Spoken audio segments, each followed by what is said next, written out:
I'm thinking about getting me some plastic surgery because I got my pawpaw's chin. My pawpaw had a big old chin. It looked like two big chins because it had a dimple right in the middle of it. He had one of them chins that enters the room 3 days before you do. And I got his chin. It's like a family heirloom, hand down from generation to generation. And you know, you're not supposed to laugh at funerals, but when Pawpaw passed away, because I went to his funeral, you know, after he died, which is always a good time to go. I walked in the back of the funeral home and I just started laughing because I looked up at Pawpaw's casket. And, you know, he knew the Lord. I'm not laughing. I'm not being, you know, bad or nothing. Because Pawpaw was old. He was ready to go. He knew Jesus and he was ready to get out of here. He'd already had a couple of strokes and he'd tell me every day I'd go visit him in the nursing home. He'd say, I'm just ready to go home. Well, he finally died. I went to the funeral home, looked up there, and all you could see was his chin sticking up out of that casket. It's like this. They had to turn him on his side before they could close the lid. Of course, it was a good place to hang the wreath, you know. But this is a song about plastic surgery. I'm thinking about getting it.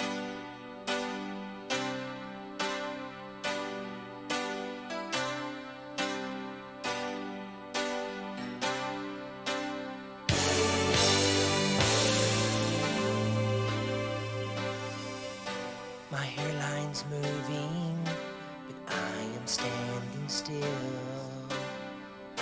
A chin like Leno's, nose big as a hill. A face that's perfect is always in my dreams. Hope they can fix mine without too many seams. That's why I'm looking for a surgeon who'll work overtime to find my face in this world. My face in this world. Not a lot to work with. I need his knife to help me find my face in this world.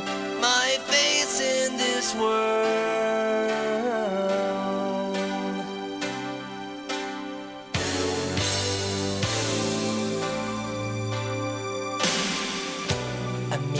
Changes. I want Smitty's kind of chin. All the girls will love my Stephen Curtis Chapman grin. Give me Carmen's eyebrows, but a bit more overgrown. I'll be a vision, a face almost my own. That's why I'm looking for a surgeon who'll work overtime to find my face in this world. My face in this world. Not a lot to work with, but I need his knife to help me find my face in this world. My face.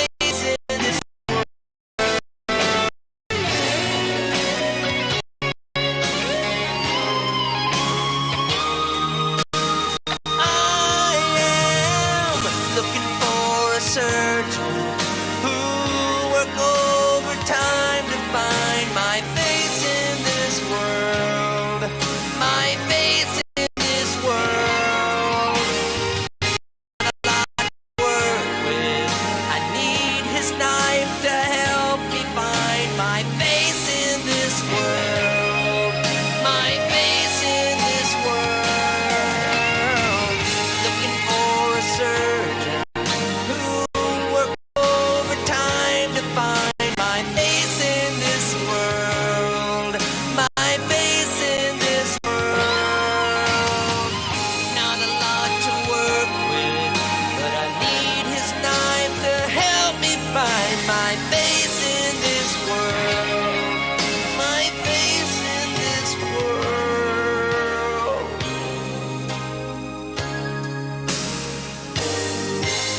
I travel part-time with Bill Gaither, who is a legend in contemporary Christian music.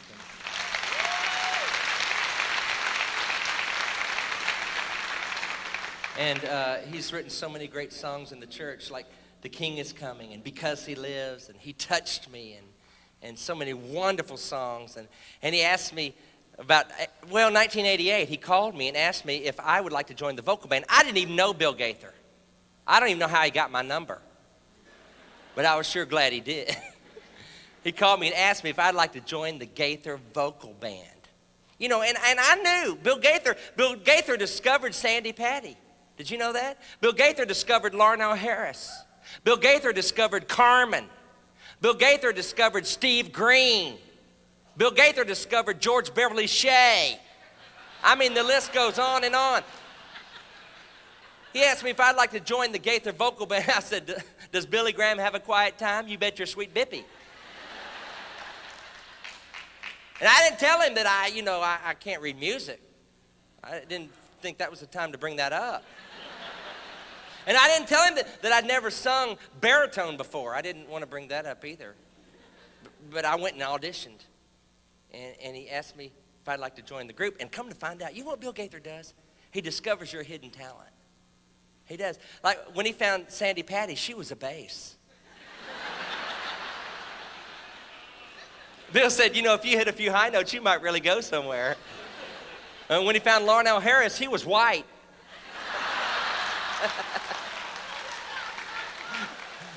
When Bill found me, I was hyperactive. Even Bill can't change everybody. What an amazing man he is. He's written all these great songs. And when I first joined the group, I thought he must be perfect. He's written He Touched Me, The King Is Coming, Joy Comes in the Morning. He's got a bus, big old bus. He owns his bus because he wrote He Touched Me. I wrote Big Booger Blues. That won't get you a bus.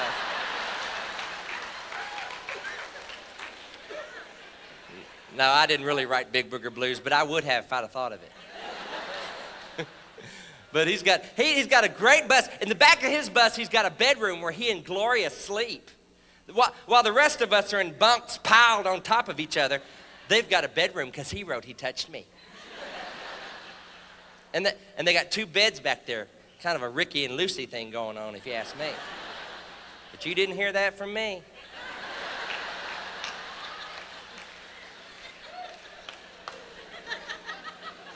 And one of those first trips when I started traveling with him, I'd catch myself sometimes just staring at him, thinking, this is the guy who wrote He Touched Me.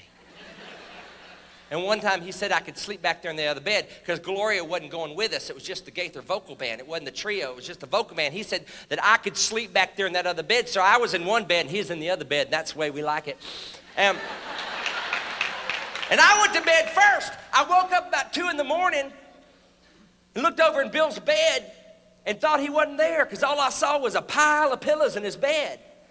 Come to find out, Bill Gaither, Mr. He Touched Me, sleeps under pillows. He doesn't sleep under blankets like a normal person. He roots like a dog under a pile of pillows. I knew he was under there because I saw his nose peeking up through those pillows. Actually, it wasn't peeking. It was standing boldly, proudly. And I started staring at his nose thinking, that is Bill Gaither's nose. Well, I was staring at his nose. I found out he ain't perfect. He snores. Started off sort of like a pig digging for roots.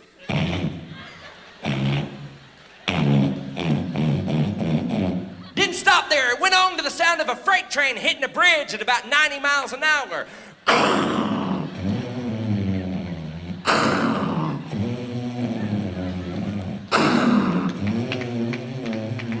Didn't stop there. Went on to the sound of a 747 trying to find a seat at the Crystal Cathedral from 30,000 feet. And I wouldn't even mind that as long as you keep a rhythm going. Yeah, he may have written The King Is Coming, but folks, when the king does come, you better pray Bill into sleep. Because we'll never hear Gabriel blowing his horn if Bill's blowing his. I'm getting old, y'all. I'm starting to really enjoy cafeterias. And I have this urge every now and then when I put my britches on to hawk them up to here.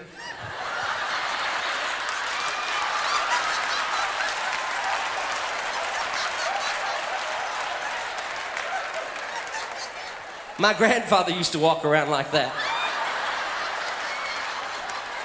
I told him if he'd cut that thing that held his shoes together when he bought them at Kmart, he could take bigger steps.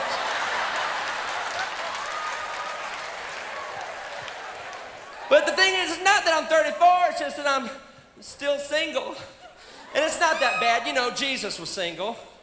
I tell people when they say, you know, when are you going to get married? I say, listen, every time you pray, you're praying to a single adult, and don't you forget it.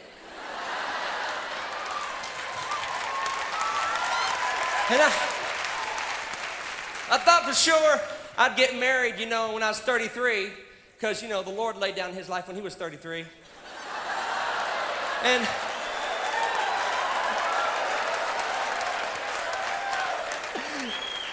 ooh, the married men are clapping on that one. But you know, there are some good things about being single. You know, you don't have to clean out your refrigerator. I got a piece of celery in there right now. I got longer hair than Crystal Gale. And also, I never have to change my sheets. Who cares? When one disintegrates, I put on another one. Going on a blind date.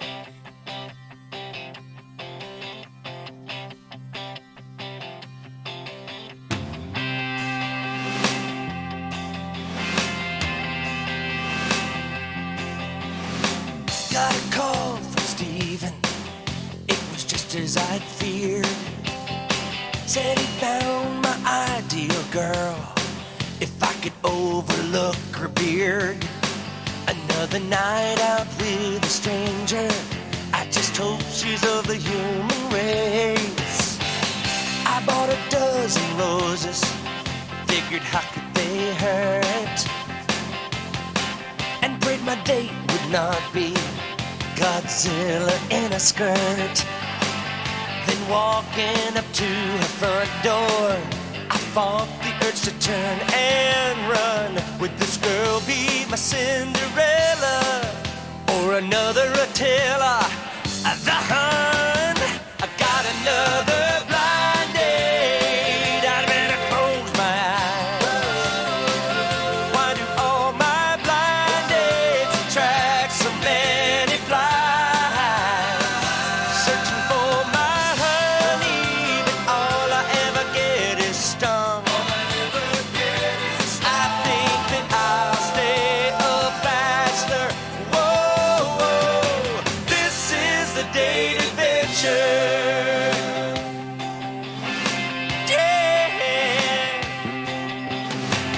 Don't think that I'm picky. I know I'm not so hot. Getting ready for a date should not include a rabies shot. Why must dating be such a challenge? Why can't it be fun instead? All I want's a girl, not Mr. Ed. Hello. Got another blind date. I got a trail to blaze. Should I take her to dinner or to a field to graze? Searching for my honey, but all I ever get is stung. I think that I'll stay a bachelor. Whoa, whoa, this is the date adventure. For the right girl, I would stick out my neck and let her pick up the check. But I must wait for my mate. Dating's the toughest journey. When you pick a wife, you can't be wrong. So that's why I go on blind dates and bring Alpo along. Yeah. Oh, got another blind date. I'd better get ready to hide. Got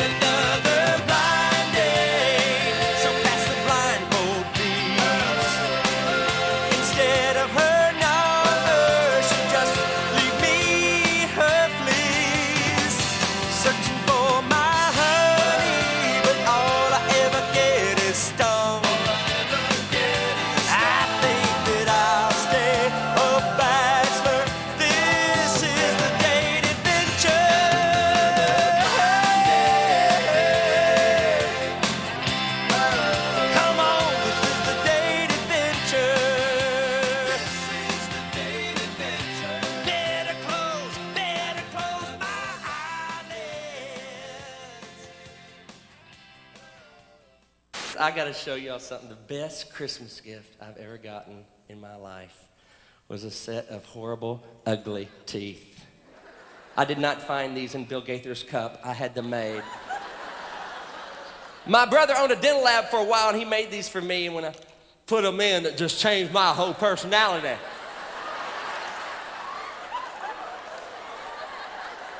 Let me come down there so you can really get a look. Hey, baby. I waited till I got these before I went to my new dentist. I popped them in. Of course, I went by the Waffle House first, you know. Of course, no one noticed.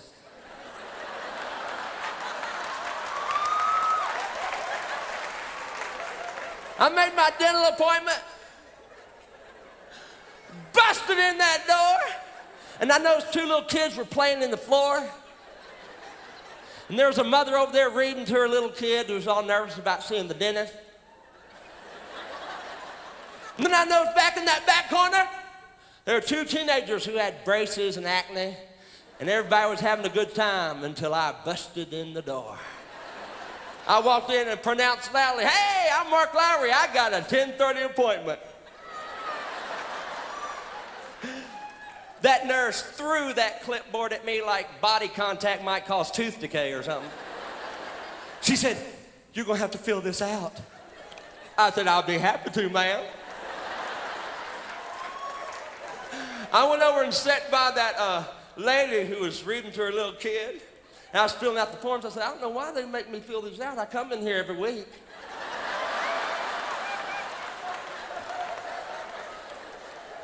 Nurse after nurse after nurse kept coming in and looking at me. I'd look up to, "How y'all doing?"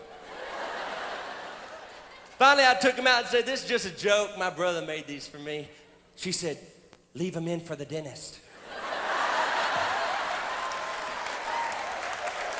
They took me ahead of everybody at that dental shop. I popped them in. They put me back in that lounger, you know, with the bib on. I was waiting on dinner.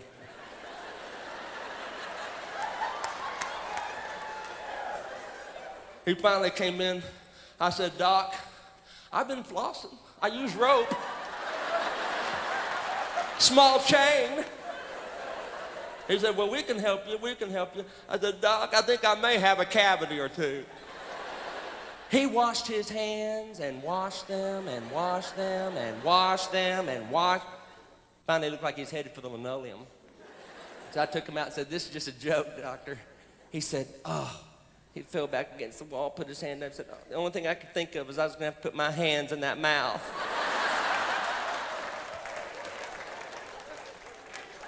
Everybody ought to get you a set of these, though. Because if you go to Denny's and tell them you found this in the salad bar, they'll give you a free salad. I did a children's pastor's banquet for about 1,000 children's pastors from all over the world not long ago. And they had it's hard to cook for 1,000 people. I've never tried it, but I'm sure it is.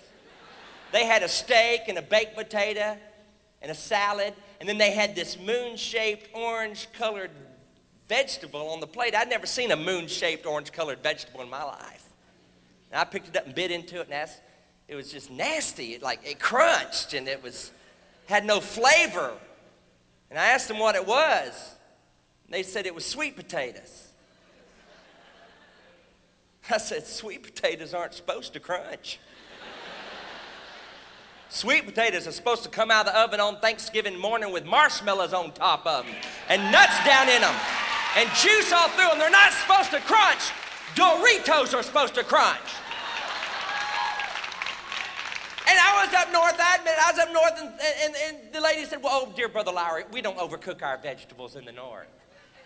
We don't want to cook the vitamins out of the vegetables." I said, "For goodness sakes, take a pill and cook the vegetables."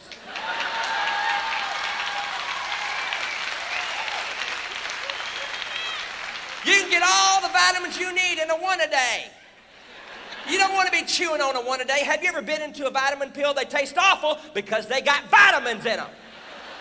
That's why you need to cook those vegetables so the vitamins are gone and they'll taste better. Cook that broccoli till it's yellow, then pour cheese sauce over it.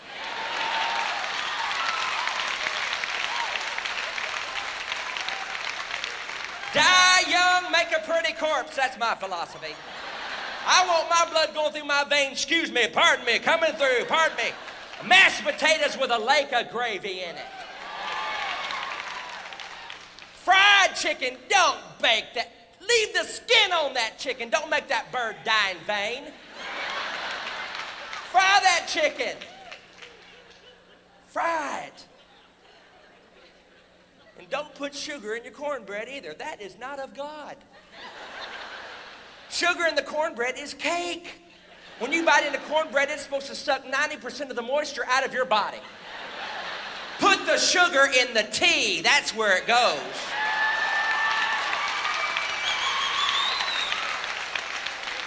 Not that pink stuff. It causes cancer. I tell you, I like my tea so sweet, if you run out of syrup, you can pour it over your pancakes.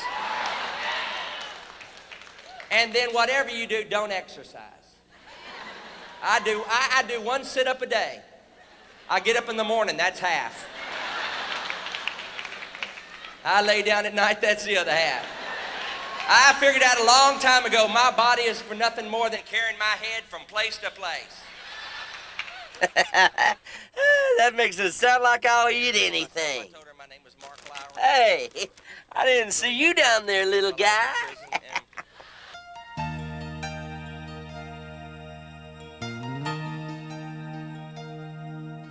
I can scarf a dozen donuts and lick the sugar off my hands. If I had 100 tacos, I could eat them on command. If I eat them even faster, you can see my waist expand. But the bloated feeling that I get is the part that I can't stand. In the middle of the kitchen, I can't help but gain a pound. I'll never taste the thrill of victory till I finally chow down. I can offer no defense when that aroma fills the place. When I'm served a tray of burgers, I will gladly stuff my face. I can eat it all, alfalfa, sprouts, and greens. But when it comes to fast food, I eat everything. I can eat it all, whatever I desire. It's fat that I require, 'cause I'm a butterball. I can eat it all.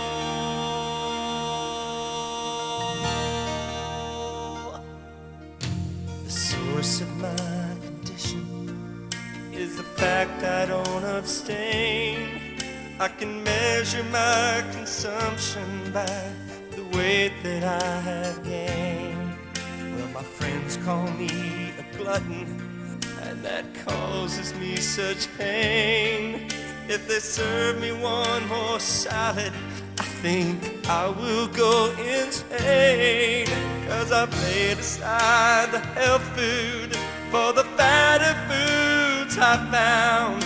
When I get my hands on pizza, I can never put it down. When I hit my favorite restaurants, I eat everything I see. After hours at the buffet, they are begging me to leave. I can eat it all, alfalfa, sprouts, and greens. But when it comes to fast food, I eat everything. I can eat it all, whatever I desire. It's fat that I require, 'cause I'm a butterball. I can eat it all.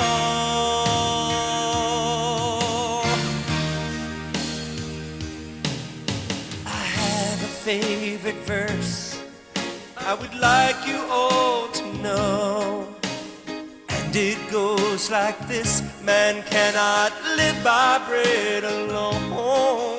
That is why I lay my ground beef on a rolling flame of fire. The more I have, the more that I desire. I can eat it all.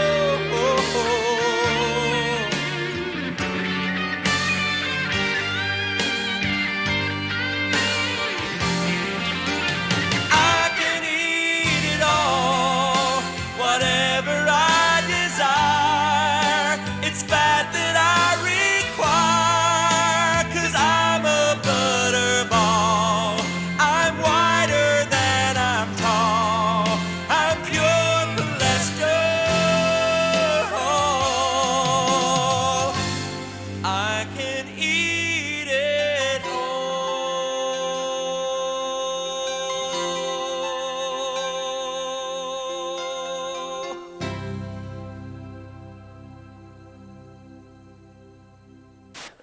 Last spanking I ever got, I got a lot of spankings, and there's a big controversy these days about whether or not kids should or shouldn't be spanked. Well, that controversy is about 20 years too late, because my dad never heard it.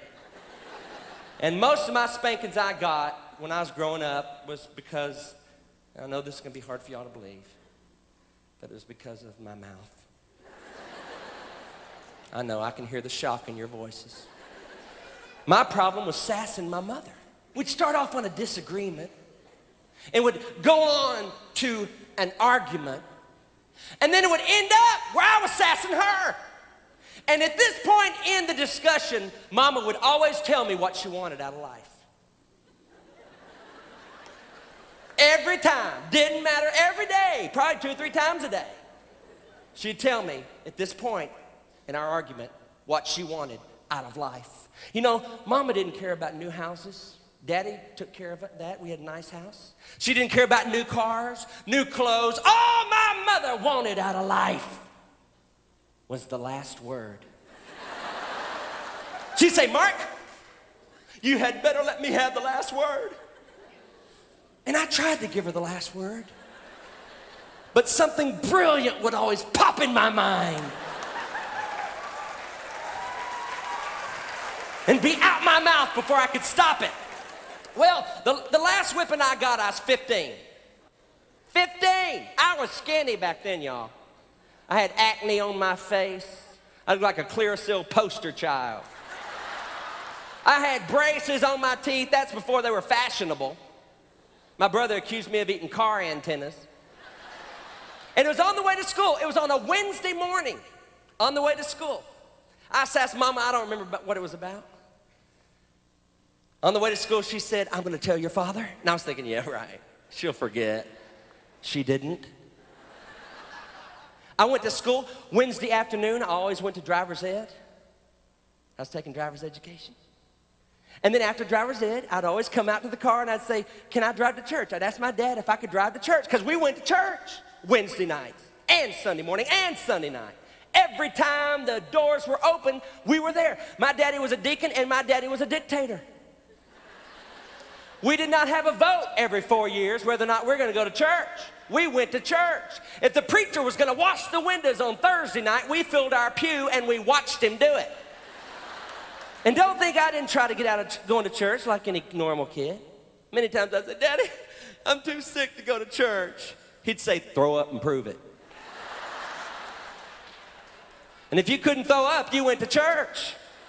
And if you did throw up, he'd say, "Now don't you feel better? Let's go to church." And that is a very important part of this story. Because I came out of driver's ed thinking we're going to go to church like we'd done for the past however many years I'd been to that family, 15. I came out to that car and I said, "Daddy, can I drive to church?" He said, "Get in the car." All of a sudden, I remembered what I'd done. I started praying, "Oh, Lord Jesus, come quickly." I got in the car, and Daddy said, "Mark, do you remember sassing your mother this morning?" "Yes, sir." "We're not going to church."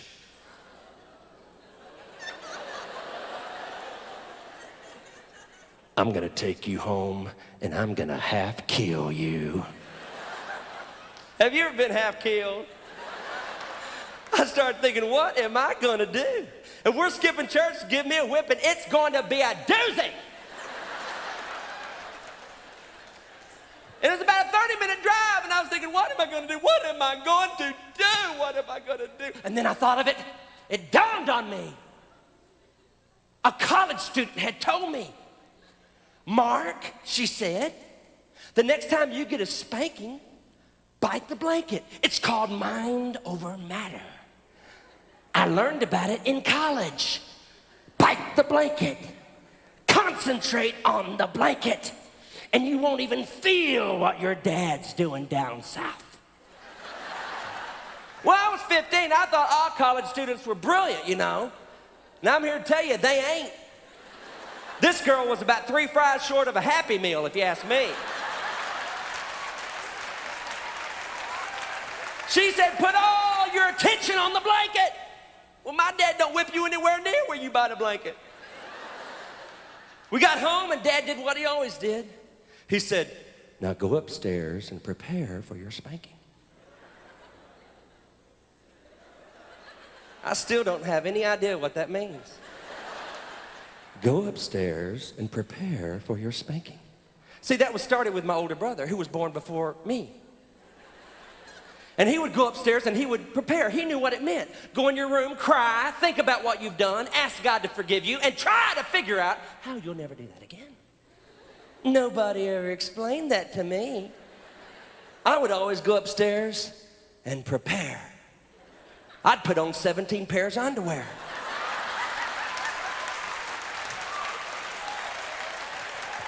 And I'd pull my jeans up over that.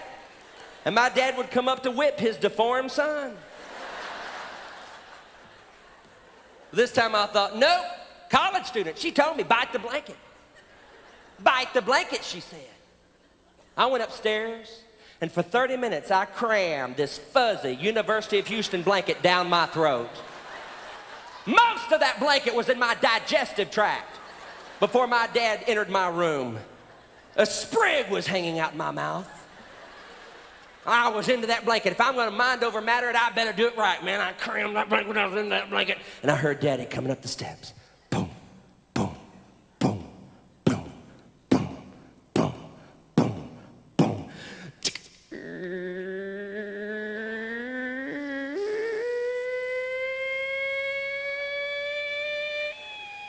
We got big doors in Texas. Daddy walked over to me and said, Mark, this is gonna hurt me worse than it hurts you, son. I went, I used to think, well, if that's the case, let's trade places. I'm the one who needs the punishment. Let me beat the tar out of you for once. But I never said it. And then I heard the sound that to this day puts goosebumps up and down my spine. Have you ever heard it? Have you ever heard it? It's the sound of a belt flying through belt loops. Pow! You know judgment has come. The worst part of that whipping wasn't the whipping. For the next 3 days, I picked fuzz out of my braces and coughed up 6 fur balls. Any hyperactive people here tonight? I thought I sensed there was someone in the crowd. I was a hyperactive kid. I tell you what, I knew about hyperactivity. I was on Ritalin for most of my childhood. Every night, Mom and Dad used to tuck me into bed after I'd had my whipping.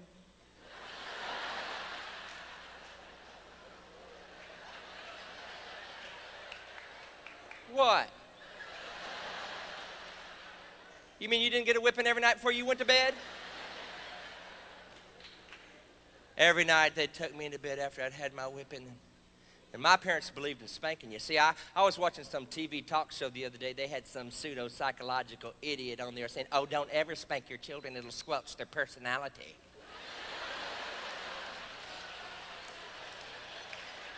I'm here to tell y'all, Mama squelched my personality all over the house.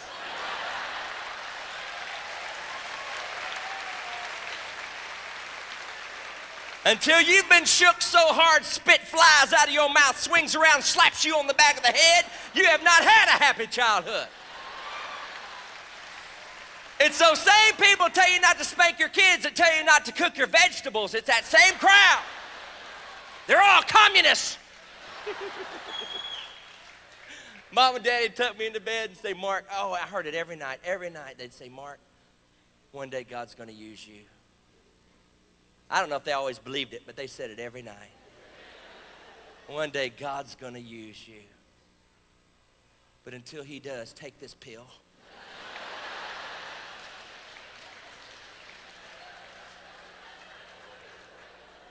I had a teacher in the 3rd grade, Miss Johnson. I'll never forget her. I was in her class for a whole week. She was so pretty. She had long black hair. She had homegrown fingernails. These were not Lee press-on nails. These were homegrown. And I would come home from school with her fingernail prints in my arms. And my mother went down to that principal and said, I know he's hyperactive. And I know he's a handful, but he's not coming home from school with fingernail prints in his arms from his teacher. I want him moved to another teacher's classroom. So they moved me over to Mrs. Holland's class. Mrs. Holland, she was older than Miss Johnson. She wasn't as pretty as Miss Johnson because Miss Johnson was young and fresh out of college, and Miss Holland had taught for many years. In fact, she's about 10 years older than God when I met her. And she had big, fluffy hands, and when I would get hyper, she would take me on walks around the Hollybrook Elementary School, and she'd have the student teacher take over the class. When I couldn't sit still, instead of fussing at me or grabbing me, she'd say, Mark, let's go for a walk. And she told me God liked hyperactive kids. She told me the same thing my parents had told me, that God had a special place for hyperactive kids. And that it was okay to be hyperactive. I'd never heard anybody say God liked me before. I'd heard people say God loved me, and God has to love you. I mean, he's God. God is love, and that's sort of what he does. But I never heard he liked me. I mean, there is a difference, There are a lot of people I love, I don't like. I go through Thanksgiving and Christmas too.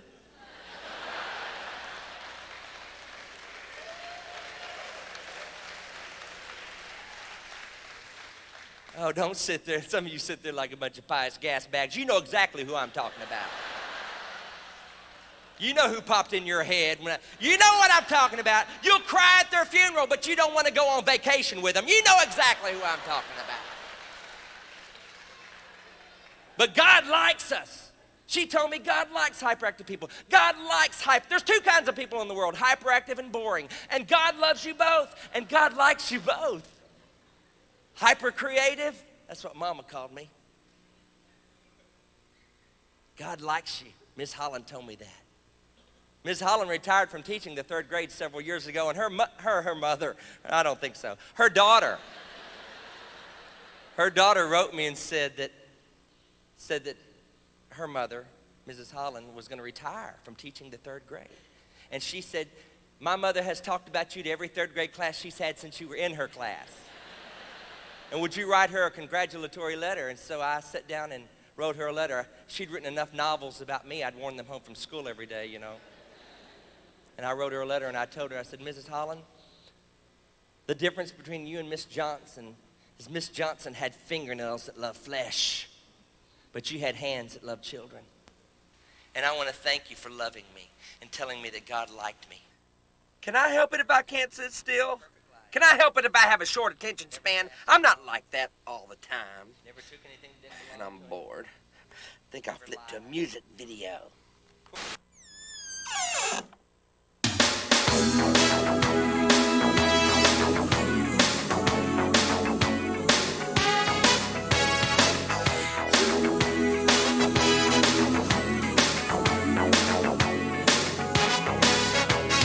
Never on the honor roll, but I think that I should mention I would have a master's now if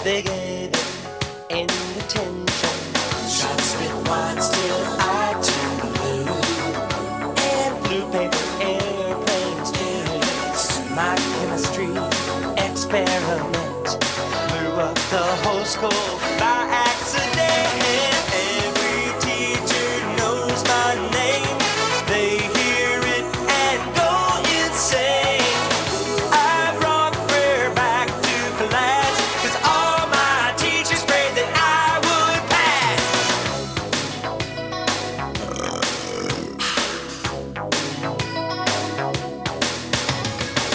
At the mention of my name, teachers twitch, some start drooling.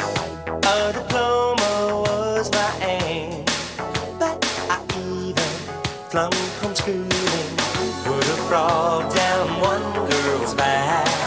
My mama got notes by the stacks. All of my teachers got combat pay.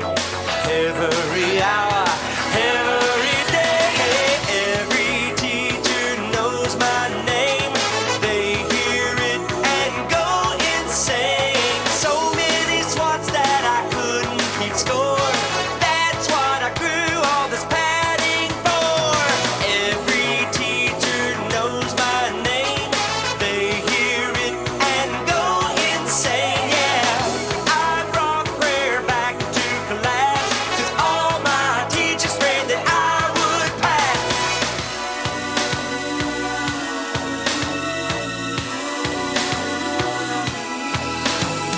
Yeah, sure, maybe I drove them mad and was the worst student they ever had. But they are getting their just desserts. I talk about them at my concert. Every teacher knows my name. They hear it and go insane. I can't recall all those words that they spoke. Mark, your life's gonna be a joke. Every teacher knows my name. They hear it and go insane. So many swats that I couldn't keep score. That's what I grew all this padding for. Every teacher knows my name. They hear it and go insane. Yeah. How many of you in this room, I'm curious, let's take a poll. How many of you in this room, by show of hands, are in love? You married people better get your hands up. How many of you are not in love tonight, but you have been in love at some point in your life? You married people better get your hands down on that one. How many of you have ever in this room have ever had a broken heart? The rest of you haven't hit puberty yet, I guess. Huh? How many of you have ever seen open heart surgery on the Discovery Channel? Do you love that Discovery Channel? How many of you love the Discovery Channel? Admit it. I love it! Man, I love it! When those helpless little deer are being chased by those leopards, man, I think it's cool. And the snakes are eating the chicken eggs, you know? Always eating better than I am. I was watching the other day, y'all, and they had open heart surgery on the Discovery Channel. It was fantastic. They laid this old boy out on the table, and thank God they can do that. If I keep eating Mexican food, I'm gonna eat it. They laid this old boy out on the table. They put a towel over his head. I guess so in case you knew him, you wouldn't get sick. And they cut him right down the middle. They ripped that chest cavity apart. And there it was. Looked like lasagna that was alive. It did. And they took veins, y'all. Did you know you got spare parts? They took veins out of his legs and put them up on his heart. You know, I don't know, but we're gonna find out probably in about 6 months to a year what those veins are for. God doesn't just put veins in you for no reason. That old boy's gonna be walking down the street with a perfectly good heart. That old leg's gonna give out. He's gonna wish he had his veins. I watched them cut, sew, suture, snip, tuck, mend. I watched them work on that heart for about an hour. I tell you, it's a mess if you don't know what you're doing. They worked on that heart for about an hour, and I thought to myself, and to think someone would tell another human being, I love you with all my heart.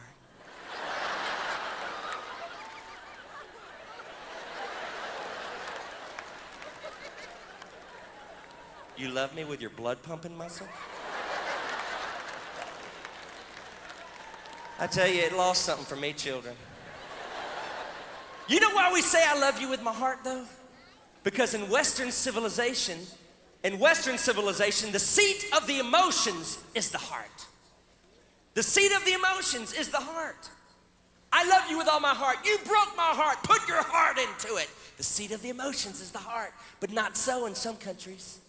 I'm serious. Some countries, the seat of the emotions is the kidneys.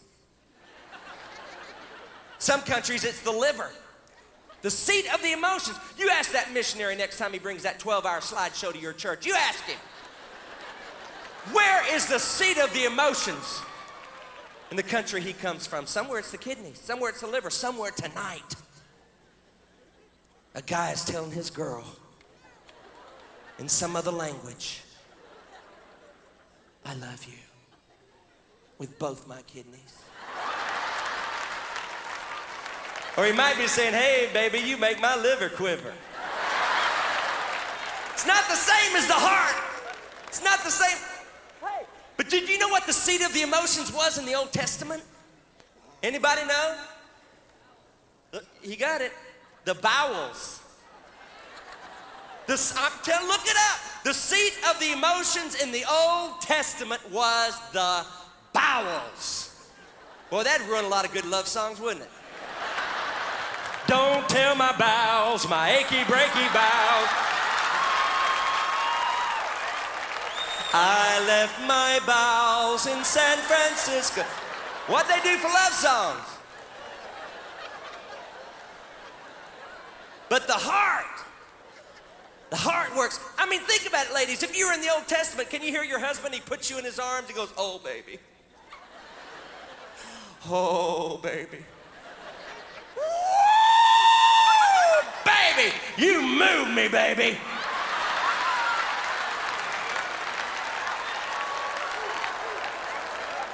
Not the same as the heart, is it? But we have our Christian cliche. It goes like this. Would you like to invite Jesus into your heart? Yeah, you've heard it. Let me tell you something. Jesus is just about as interested in getting in your heart as he is your kidneys. He don't want to get into your left ventricle and watch blood go by.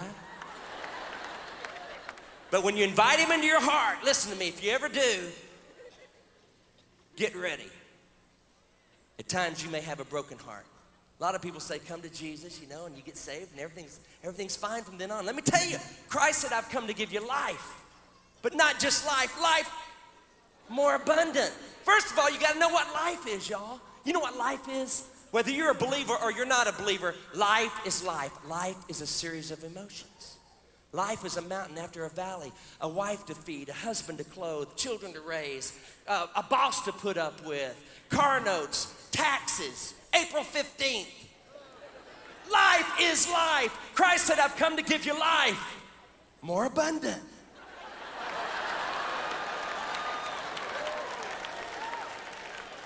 If I could put the Christian life into one word, you know what it would be? It wouldn't be joyous, it wouldn't be victorious, it wouldn't be sad, it wouldn't be depressing, even though it has been all those things at some point in time. If I could put it into one word, if I could put my entire Christian experience into one word, it would be this. The Christian life is interesting. You want a boring life? Don't come to Christ. You want an interesting life? Come to Christ. But I've got a great scripture for you. If your heart ever gets broken, this is my favorite scripture. It's my life verse. I love this verse.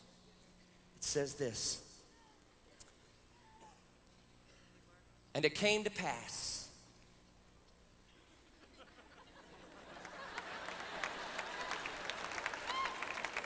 I love that verse, don't you? And it came to pass. It didn't come to stay. It came to pass. No matter where you are on that experience, it'll pass. Hey, you young 18-year-old jocks that got muscles in your earlobes, enjoy them. They will pass.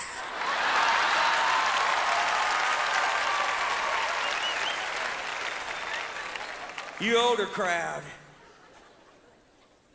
35 and up. You got gray hair now. Some of you got blue hair. You know who you are. Some of you got no hair. Some of you went out and bought you some hair, didn't you? I saw a guy on TV, some TV preacher. He had the nastiest looking wig I've ever seen in my life. I think the thing was made out of cat hair. Every time he scratched his head, his rear went up.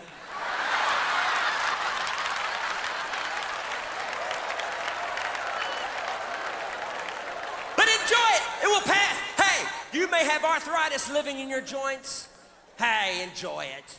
It'll pass. Either it will pass or you will pass. It came to pass. No matter where you are in your life, it'll pass. Did you have a bad year last year? Hold on. It'll pass. Did you have a good year last year? Hold on. It'll pass. I remember our shouting Baptist church back home in Texas, man. They had those kind of seats. Didn't have pews. Had individual seats. And it was a fan-shaped church, which I think is kind of cool because everybody's closer to the preacher. On those long, skinny churches, you can be way on back, way on back. Our church had those individual seats with those armrests like what you got. Of course, that meant if you're too fat, you couldn't come to our church. Or else you'd be carrying it home with you when you left. And that seat would pop you in the rear when you stood up, so you had to be quick. So if you were skinny and quick, you were welcome at our church. Fan-shaped church, it was great. Mama played the piano Sunday morning, Sunday night, Wednesday night. Every time the doors were open, the Lowry family was in church. Now, our piano wasn't off in another room or over at the side. Our piano was right slap dab behind the pulpit, and Mama loved to play that piano and look at people.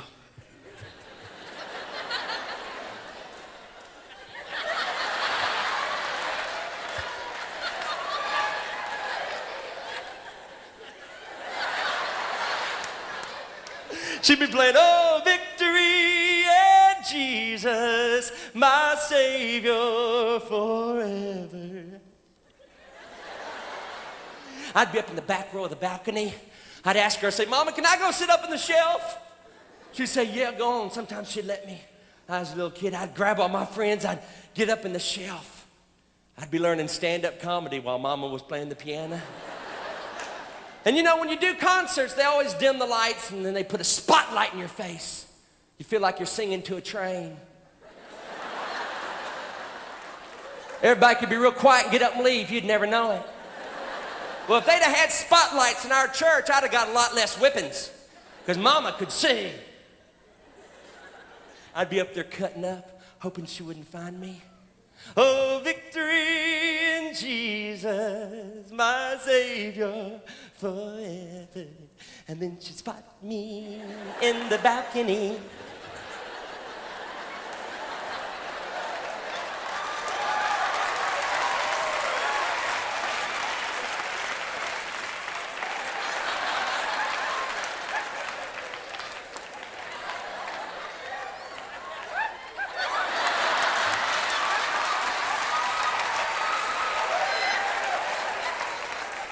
And I'm telling you what, all she had to do was clear her throat, and I could hear it. Above the singing, I could hear it. I don't know why she got up so upset, just because I'd tied my suspenders together and was using them as a bungee cord.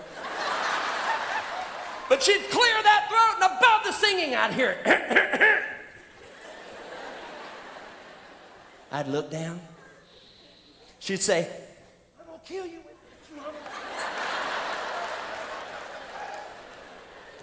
And if Mama didn't find me, Daddy would. My daddy was a deacon, and his arm could wrap around our church 4 times and never leave his shoulder. Find the back of my head, pow! If I was real bad, you know where he took me? To the old sanctuary.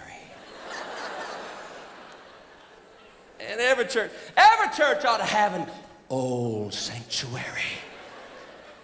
Our old sanctuary was haunted. It had shadows of dead choir members on the walls. He'd pop me on the back of the head. I'd look up. He'd say, "Come with me." Where are we going? The old sanctuary.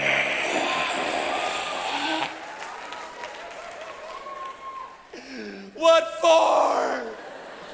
Choir practice.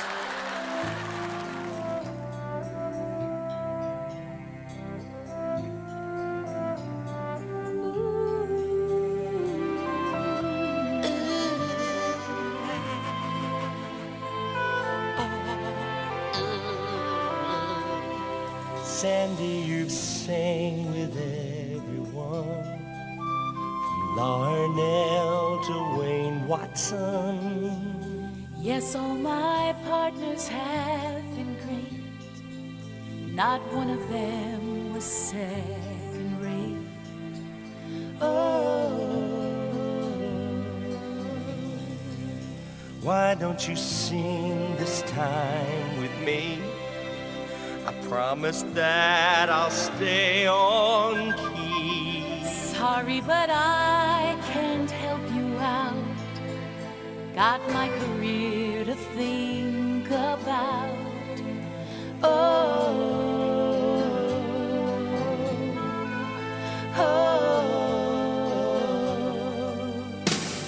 So we'll sing then at some other time, in some other place, where all my friends won't see and no one knows me, and I'll hide my face. though the dogs are howling, coyotes growling. Whenever your solo comes, I know happy I will be if you just sing with me. some other time and some other place.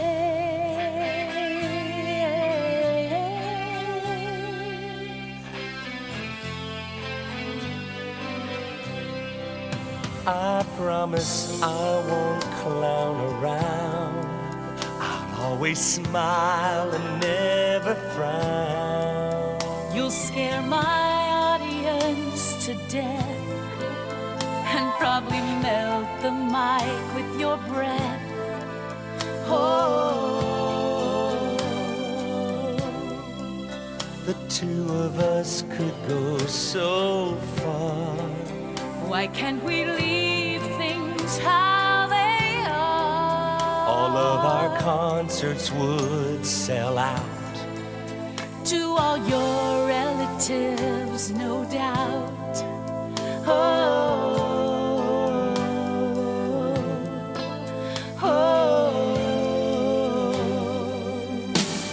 So we'll sing then at some other time, in some other place, where all my friends won't see and no one knows me, and I'll hide my face. will be a hit, I'm certain. My ears will be hurting. Sandy, I can't hardly wait for that sweet, sweet someday. Lord, make him go away to some other time and some other place.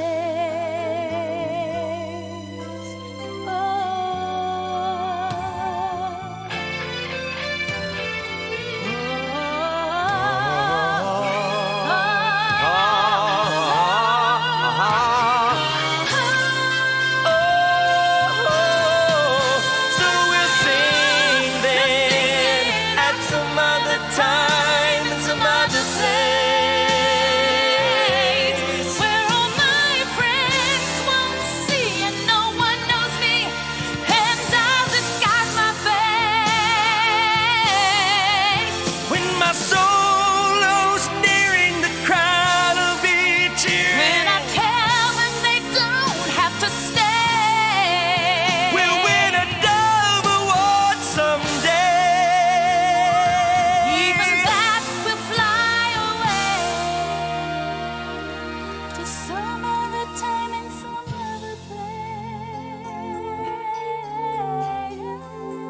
Come on, Sandy, let's sing together. No, not some other time, right now. We could be the next BB and Cece, the next Regis and Kathy Lee. Oh, who knows where this could lead? Come on, Sandy. Would you hush and talk to me? Quit. Sandy, hey, Sandy, Sandy.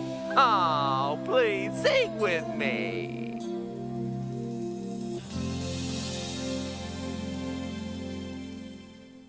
I was flying not too long ago in this packed flight. I mean, it's packed.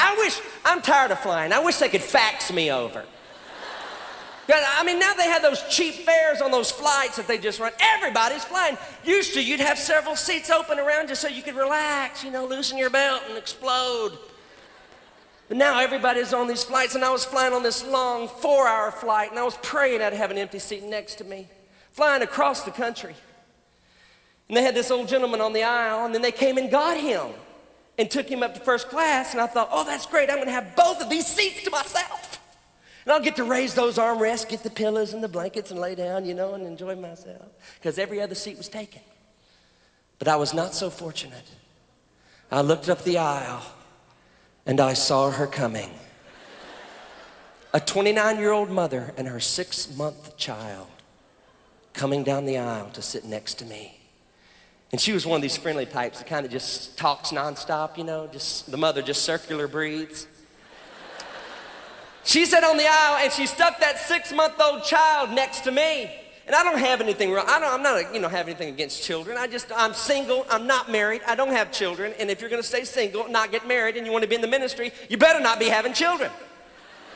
And I'm not used to kids. I don't know that, I like my nephews and my niece, but I don't want every other kid around me, I don't know what to do with them. This kid sat next to me and sucked on anything she could get in her mouth. The seatbelt, I looked over and the seatbelt was just gone. She's sucking on the seatbelt, and she got bored with that, and then she saw my arm and thought it looked edible. She started sucking on my arm, and the mother thought it was cute. I felt like a salt block sitting there. The hairs on my arm looked like they'd been moosed before we got off the ground. I didn't think she was sucking that hard till I noticed 2 of my tattoos were missing. And then the mother says to me, we're talking. She likes to talk, so I just put my book down. I figured I'm gonna have to talk. She said, well, what do you do for a living? She asked me. I'll never forget. I hate that question, because I have no idea what I do for a living. All I know is what I used to get whipped for doing in church, I get paid to do now. That's all I know.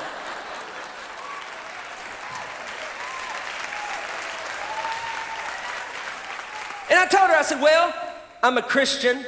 I tell stories about my life from a Christian perspective. I write Christian songs. I sing in a Christian quartet, gospel quartet. And I just travel around doing my little thing. And she kept talking and talking and talking. She thought, oh, well, that was nice. Everything I did was nice. That's nice. Oh, that's nice. Oh, that's nice. And then about halfway through that flight, y'all, she looked at me and she said, do you mind if I change her diaper right here? It's only a wet one.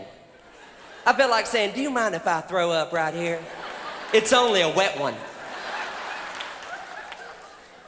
And what could I tell her? She said, do you mind if I change? What could I tell her? I'd already told her I was a Christian. She raised that Pampers box up. And I said, looky there. You don't have to change your diaper. It says right there on the box, up to 26 pounds.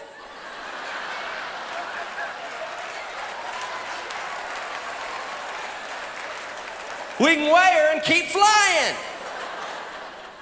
Oh, but no, she wouldn't have it. She opened that diaper and surprise, surprise, surprise. It weren't no just wet one. The oxygen mask fell out of the ceiling.